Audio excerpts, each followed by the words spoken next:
Bonjour et bienvenue dans le tête-à-tête décideur consacré aujourd'hui à l'univers du BTP et plus précisément à l'efficacité énergétique dans la construction.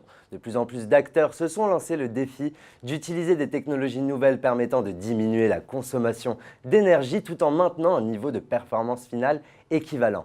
Dans l'Union européenne, le secteur du bâtiment est le premier consommateur d'énergie. En 2018, il absorbe 43% de la consommation totale d'énergie finale et l'amélioration de l'efficacité énergétique dans le secteur du bâtiment constitue donc un axe de progression prioritaire. Elle est notamment soutenue par les politiques publiques actuelles et pour nous en parler davantage, j'accueille sur le plateau deux experts en la question. L'un est le président et l'autre le directeur opérationnel de la société Axis Pro. Thierry Urquet, bonjour. Bonjour. Et vous n'êtes pas venu seul, vous êtes venu accompagné de Frédéric Dafonseca. Bonjour. Bonjour. Alors, première question qui me vient tout de suite à l'esprit, Thierry. Quels sont les enjeux énergétiques et que gagne-t-on à aller dans ce sens?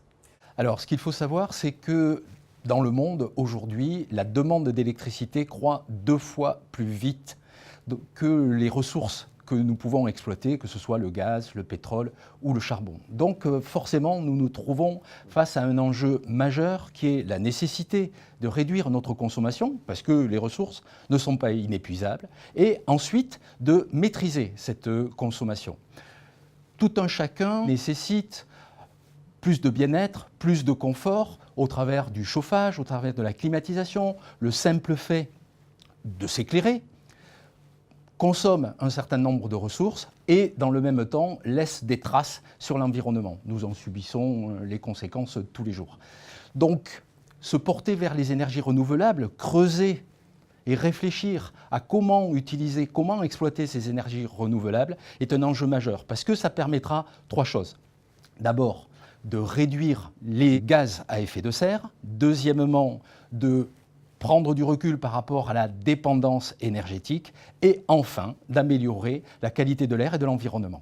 Alors la problématique énergétique est récente en France. Pourquoi mettons autant de temps alors que nos voisins du Nord, par exemple, sont bien au fait depuis un moment? Il y a un certain nombre de freins, un certain nombre de personnes qui interviennent parce que nos habitudes de consommation sont ce qu'elles sont et comme toujours, les changements d'habitudes est ce qui prend le plus de temps et il faut éduquer et informer. Raison pour laquelle nous sommes avec vous. Très bien. Alors Frédéric, comment réduire efficacement sa consommation énergétique et quelles sont les solutions passives et actives? Le digital, c'est sans aucun doute le digital. C'est la pièce maîtresse de ces nouvelles énergies. Chaque produit, dès aujourd'hui, peut être piloté à distance via une application mobile. Le chauffage, la climatisation, l'eau chaude sanitaire, les volets roulants et bien d'autres produits peuvent être pilotés à distance. L'enjeu va être de les faire travailler entre elles, de les faire communiquer entre elles pour pouvoir améliorer la performance énergétique. Cela porte un nom, l'EMS, Energy Management System, le cerveau du bâtiment. Cela consiste à quoi? Cela consiste en fait à piloter les flux énergétiques au rythme de l'usager et en fonction des saisons. Grâce à une installation photovoltaïque en autoconsommation, on peut à la fois réduire et piloter ces consommations électriques, mais également en stockant l'excédent. Cela via plusieurs procédés. Le premier qui est un procédé physique, donc grâce à un stockage thermique, ou bien à un stockage via du lithium, ou un véhicule électrique. La technologie s'appelle le Vehicle to Grid, et il est également possible de le faire grâce au digital, via un nouveau procédé qui s'appelle le stockage virtuel. Alors vous me parliez du digital, est-ce toujours simple d'utiliser le digital dans un secteur comme le vôtre? Alors pour le coup, on a la chance d'être en France, puisque nous avons les meilleures entreprises liées à ce système-là. Et ça permet effectivement d'améliorer le quotidien, non seulement à la fois du client final, mais également des installateurs. Alors on va rentrer dans le vif du sujet, on va parler d'Axis Pro. Que proposez-vous au sein d'Axis Pro et qu'est-ce qui vous distingue de la concurrence? Comme vient d'expliquer Frédéric, chez Axis Pro, nous avons un maître mot, c'est la convergence. Comme Frédéric nous l'a expliqué, et fort bien d'ailleurs, le véritable enjeu est d'être capable de mettre en œuvre toutes ces technologies, toute cette offre que nous voulons sur mesure pour se mettre dans le cercle vertueux de l'efficacité énergétique et qu'il puisse se produire. Il ne suffit pas de l'annoncer, encore faut-il le faire. Pour cela, nous travaillons avec nos équipes de techniciens, nos conseillers, à une offre que nous personnalisons avec comme objectif de réduire la consommation énergétique et de proposer des systèmes pour augmenter et accélérer l'autoconsommation. En résidentiel, par exemple, l'habitation, améliorer le bien-être, améliorer le confort, tout en permettant de produire sa propre énergie. Et nous réussissons, grâce au pilotage digital et grâce à la maîtrise de cette énergie, à avoir un niveau d'autoconsommation qui peut aller jusqu'à 50%. Dans le tertiaire, les magasins, les grandes surfaces, les bureaux, même des marches, avec là un taux d'autoconsommation qui peut évoluer entre 75 et 90%.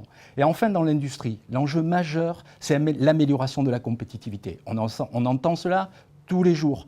Comment peut-on contribuer à l'amélioration de cette compétitivité au travers de la maîtrise énergétique et de la réduction du coût énergétique? C'est par là que passe l'amélioration de la rentabilité des entreprises. Donc on voit bien, et Axdis a bien compris que l'efficacité énergétique et la mise en relation entre la production, l'autoproduction et les besoins étaient un enjeu majeur. C'est ce qui nous différencie de l'ensemble de nos concurrents.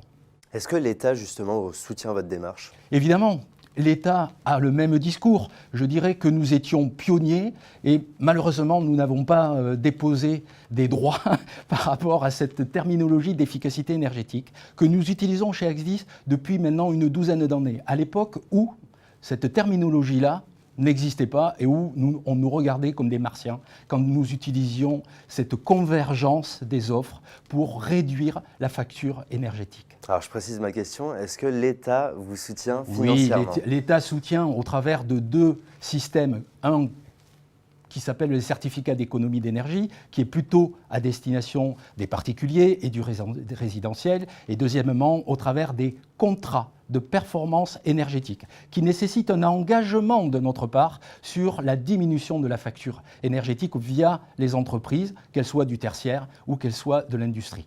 Très bien, et enfin on va se tourner vers l'avenir. Quels sont vos projets et perspectives pour Axdis Pro?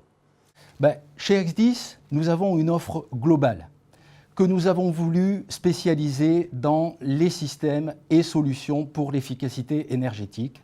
Donc nous allons poursuivre notre développement sur l'ensemble de la chaîne, produire notre propre énergie, la gérer, l'utiliser, tout en améliorant le bien-être des utilisateurs et en réduisant la facture énergétique et l'empreinte que nous laissons sur cette planète. Il n'y a pas de planète B, ce n'est pas de moi, plein de gens le disent sur vos plateaux. Et pour l'instant, en tout cas, œuvrons pour sauvegarder celle qui nous accueille et chaleureusement d'ailleurs.